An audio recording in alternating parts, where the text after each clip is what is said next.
Hidup dan berkembangnya sebuah karya sastra adalah akibat aksi dan reaksi ekologis dalam kondisi ekosistem tertentu yang kompleks dan kait-mengkait. Lalu adapun pendekatan dalam ekologi sastra yang mencakup. Yang pertama ada deskriptif. Pendekatan ini digunakan untuk mendeskripsikan unsur-unsur ekologis dalam karya sastra.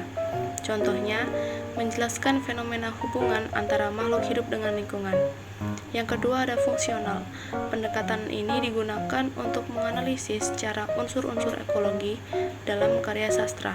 Contohnya, menganalisa dinamika dan hubungan sebab akibat dalam ekosistem. Lalu yang ketiga ada evolusioner. Pendekatan ini digunakan untuk menganalisis sebab-sebab unsur-unsur ekologi ada dalam karya sastra.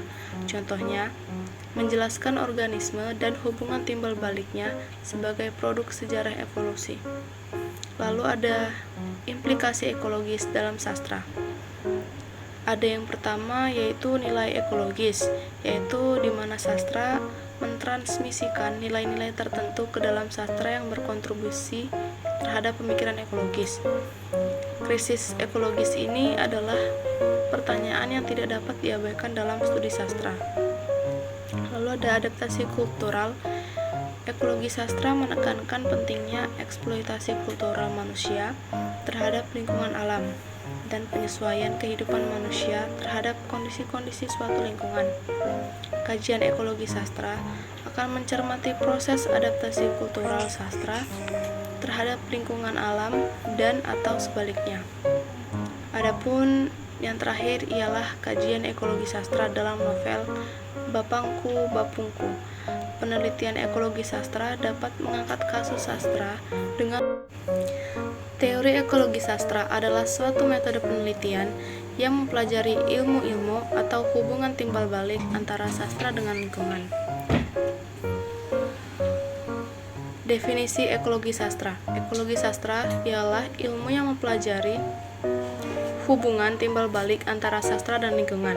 Istilah ekologi ini berasal dari kata Yunani yaitu oikos yang berarti rumah dan logos yang berarti ilmu atau pelajaran. Jadi, ekologi ini digunakan untuk meneliti atau menelaah sastra dari segi ekologisnya, yakni hubungan penciptaan sastra dengan lingkungan sekitarnya. Adapun landasan teoritis yang digunakan dalam ekologi sastra ini ialah hubungan timbal balik. Ekologi sastra menyoroti bagaimana karya sastra mencerminkan dan merespons isu-isu lingkungan, terutama dalam konteks eksploitasi alam. Hubungan ini disebut resiprosikal, yang sangat penting dalam melihat sejauh mana kaitan antara sastra dengan lingkungan. Lalu ada pengaruh lingkungan. Proses penciptaan karya sastra tidak luput dari peran lingkungan sekitar pengarang. Pengarang menciptakan suatu karya sastra bukan hanya berdasarkan daya imajinasi dan pengalaman hidupnya saja, namun juga berdasarkan keadaan lingkungan di mana ia berada. Adapun cabang-cabang ekologis dalam studi sastra, yang pertama ada ekokritik. Ekokritik menurut Glotfelty 1996 mengkaji teks sastra dengan implikasi ekologis yang mendalam. Ekokritisme berpusat pada interaksi antara sastra dengan seluruh ekosistem alam semesta. Adapun paradigma ekologisnya, dalam paradigma ekologis, karya sastra diposisikan sebagai suatu spesies atau komponen dalam sebuah ekosistem hidup dan yang mengitarinya.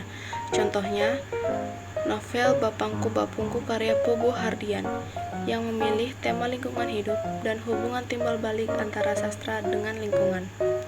Dengan demikian, teori ekologi sastra memberikan gambaran yang komprehensif tentang bagaimana sastra berhubungan dengan lingkungan dan bagaimana keduanya saling mempengaruhi dalam proses penciptaan dan interpretasi karya sastra.